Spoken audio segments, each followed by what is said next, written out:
கர்த்தருடைய பரிசுத்த நாமத்திற்கு மகிமை உண்டாவதாக. இந்த காலை வேளையிலே கர்த்தர் நம்மை ஒன்று கூட்டி சேர்த்தவுடைய கிருபைக்காக கர்த்தரை நாம் ஸ்தோத்தரிப்போம். ஸ்தோத்திரம், ஸ்தோத்திரம், ஸ்தோத்திரம். Thank you Jesus, thank you Jesus, thank you Jesus. இயேசு கிறிஸ்துவின் ரத்தம் ஜெயம். இயேசுவே, எங்களுடைய ஆவி, ஆத்மா, சரீரத்தை உம்முடைய பரிசுத்த ரத்தத்தால் கழுவி எங்களை பரிசுத்தப்படுத்தும்.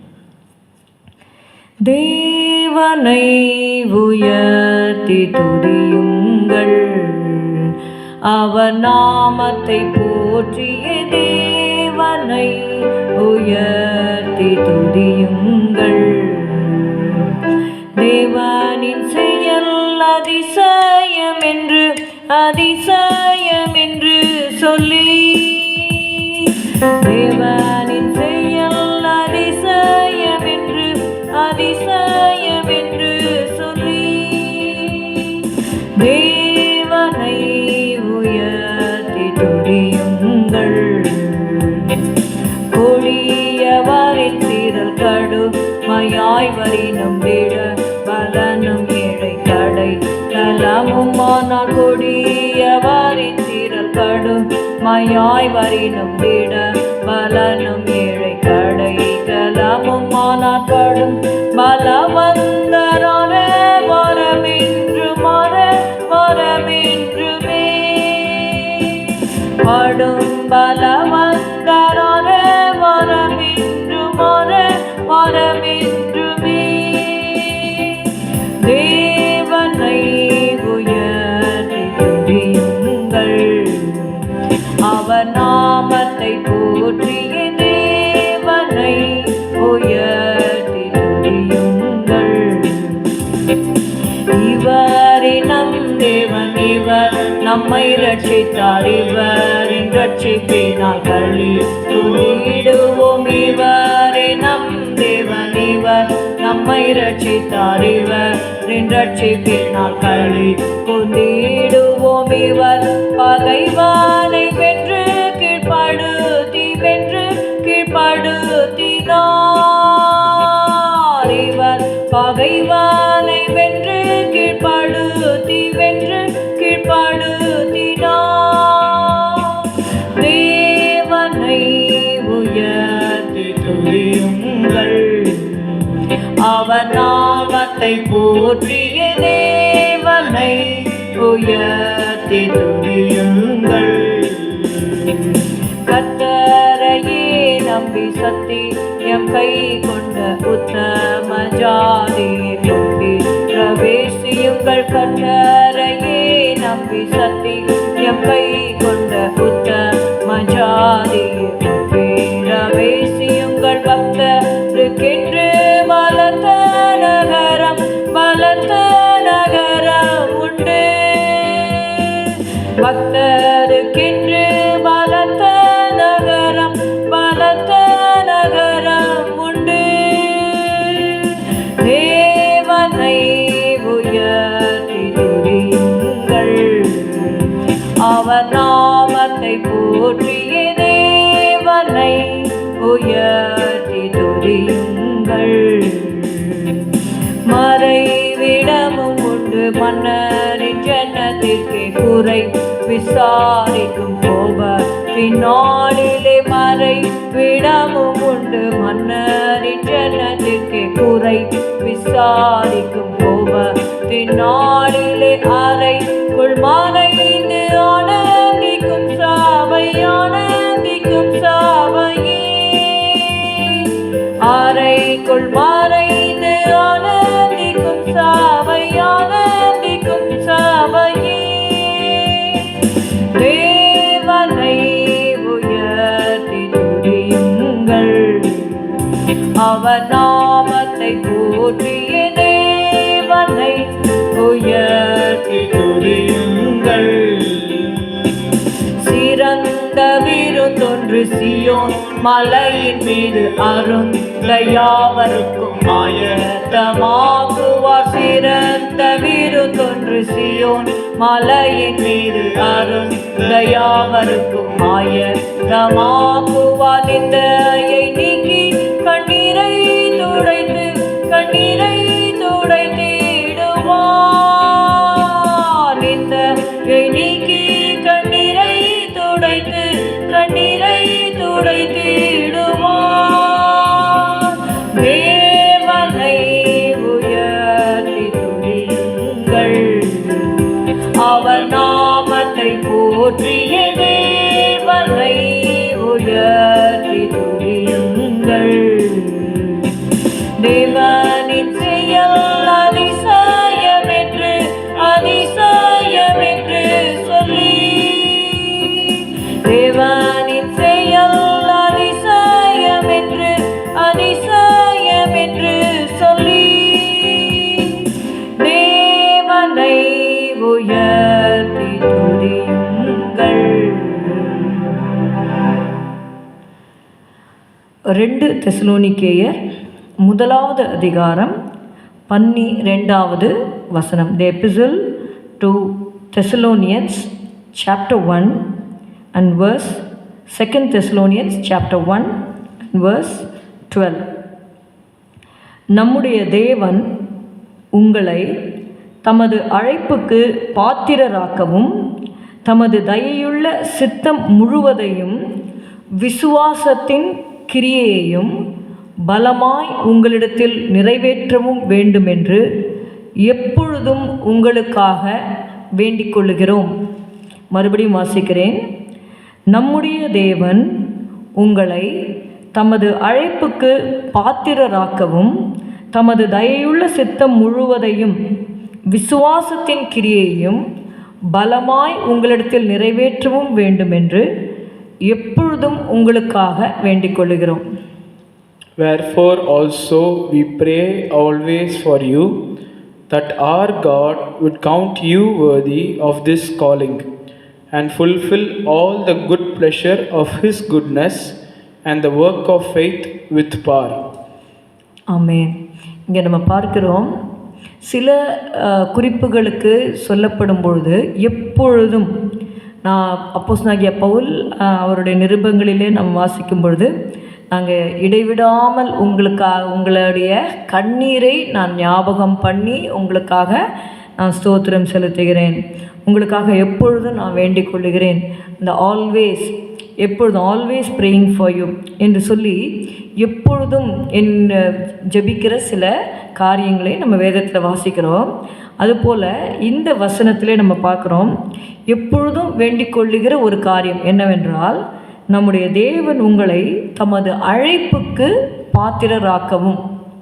நாம் பாத்திரர் ஆனபடியினாலே தேவன் நம்மை அழைக்கவில்லை, நம்மை பாத்திரராக்க நம்மை அழைத்திருக்கிறார். We are not saints, we are called to become saints, we are called to be saints. பரிசுத்தவான்கள் ஆகும்படி அழைக்கப்பட்டிருக்கிறோம். அந்த அழைப்புக்கு நம்மை அவர் பாத்திரராக்கும்படியாக நாம் எப்பொழுதும் ஜெபிக்க வேண்டும். அப்போஸ்தலனாகிய பவுல் தெசலோனிக்கேய சபைக்காக அதை ஜெபித்த ஒரு ஜெபத்தை தான் இந்த வசனத்தில் நம்ம பார்க்கிறோம். அழைப்புக்கு பாத்திரராக்கவும் தமது தயையுள்ள சித்தம் முழுவதையும், what is his good pleasure that has to be fulfilled in our life. அவருடைய தயவுள்ள சித்தம் முழுவதையும், அது மாத்திரமல்ல விசுவாசத்தின் கிரியை இல்லாத விசுவாசம் செத்தது. நான் ஆண்டவரை விசுவாசிக்கிறேன்னு சொல்லிட்டு கிரியை இல்லாமல் நம்ம அதை செய்யும் பொழுது அந்த விசுவாசம் செத்ததாக இருக்கும். So faith has to be followed by works. So விசுவாசத்தின் கிரியையும் பலமாய் உங்களிடத்தில் நிறைவேற்றவும் வேண்டும் என்று, it has to be fulfilled. So அதை கர்த்தர் நிறைவேற்ற வேண்டும் என்று எப்பொழுதும் உங்களுக்காக வேண்டிக் கொள்கிறோம்.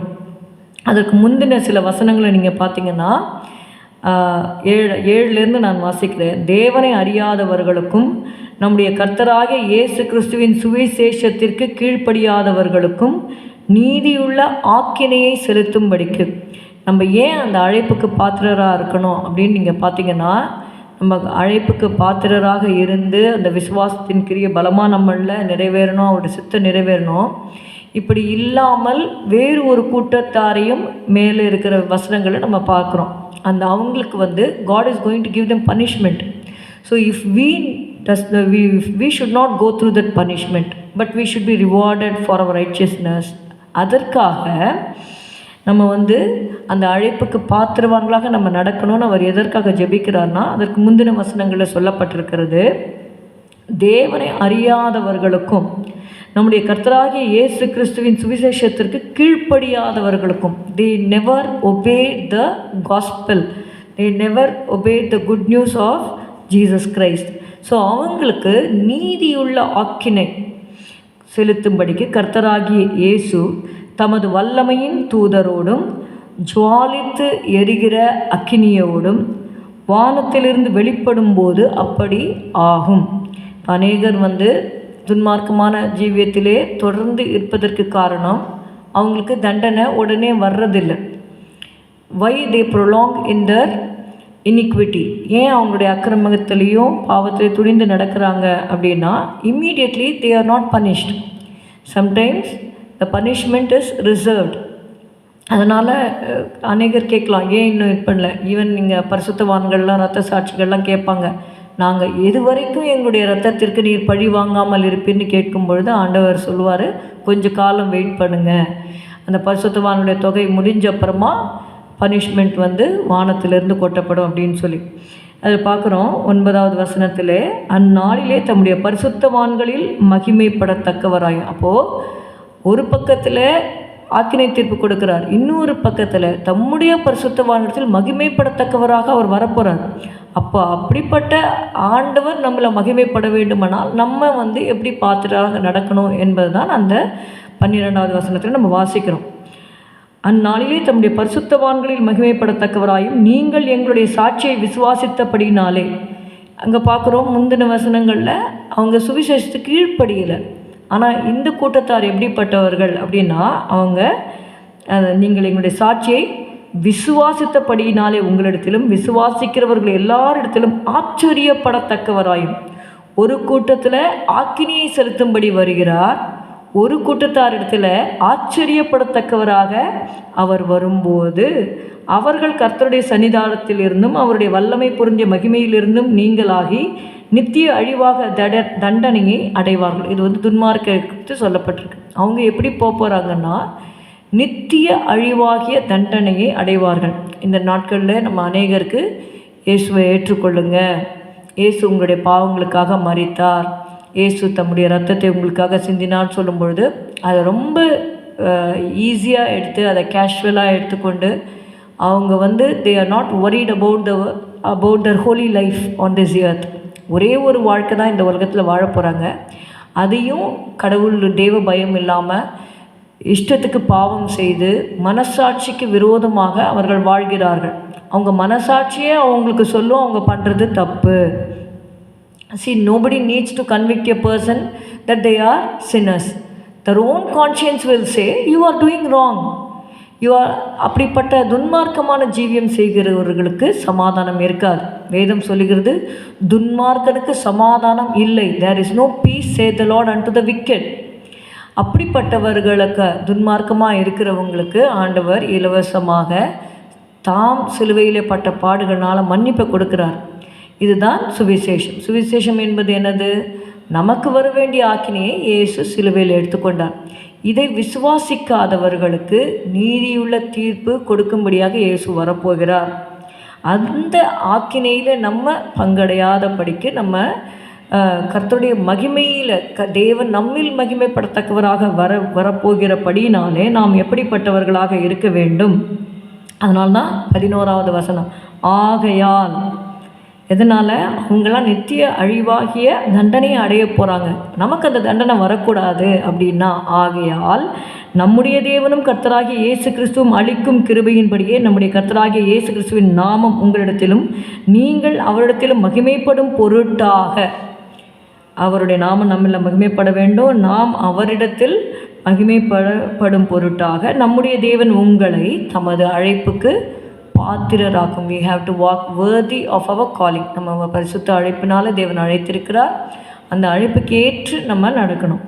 தமது தயவுள்ள சித்தம் முழுவதையும் விசுவாசத்தின் கிரியும் பலமாய் உங்களிடத்தில் நிறைவேற்றவும் வேண்டும் என்று எப்பொழுதும் உங்களுக்காக வேண்டிக் கொள்கிறோம். நாம் ஜெபிக்கலாம். இந்த குறிப்பை நம்ம மனதில் வைத்து அந்த ஆக்கினை அடையாதபடிக்கு அவர்களுக்காகவும் நம்ம ஜெபிக்க வேண்டும். கர்த்தரோடைய மனக்கண்களை திறந்தருளும்படியாக, இயேசுவின் அன்பை அவர்கள் உணர்ந்து கொள்ளும்படியாகவும் ஜெபிக்கணும். அதே சமயத்தில் நாமும் பரிசுத்தமாக இருக்கணும். பரிசுத்தத்தில் அந்த அழைப்புக்கு பாத்திரராக நடந்து கொள்ள தேவனுடைய சித்தத்தை நாம் நிறைவேற்ற வேண்டும். விசுவாசத்தின் கிரியை பலமாய் நம்மிடத்தில் தேவன் நிறைவேற்றவும் ஜெபிக்கலாம். ஸ்தோத்திரம் அப்பா, உம்மை துதிக்கிறோம். எங்களை தாழ்த்தி உம்முடைய கரத்தில் ஒப்புக் கொடுக்கிறோம். ஆண்டவர் 2 தெசலோனிக்கர் 1:12 படி அந்த ஜெபத்தை இந்த வேளையிலே நாங்கள் ஏறெடுக்கிறோம். கிருபையை தந்து வழிநடத்தும். இயேசுவின் நாமத்தில் பிதாவே, ஆமேன். எல்லாரும் சேர்ந்து சொல்லுவோம். என் ஆத்துமாவே கர்த்தரை ஸ்தோத்திரி, என் முழு உளமையோட பரிசுத்த நாமத்தை ஸ்தோத்திரி. என் ஆத்துமாவே கர்த்தரை ஸ்தோத்திரி, கர்த்தர் செய்த சகல உபகாரங்களையும் மறவாதே. Good morning. Have a good day. God bless you.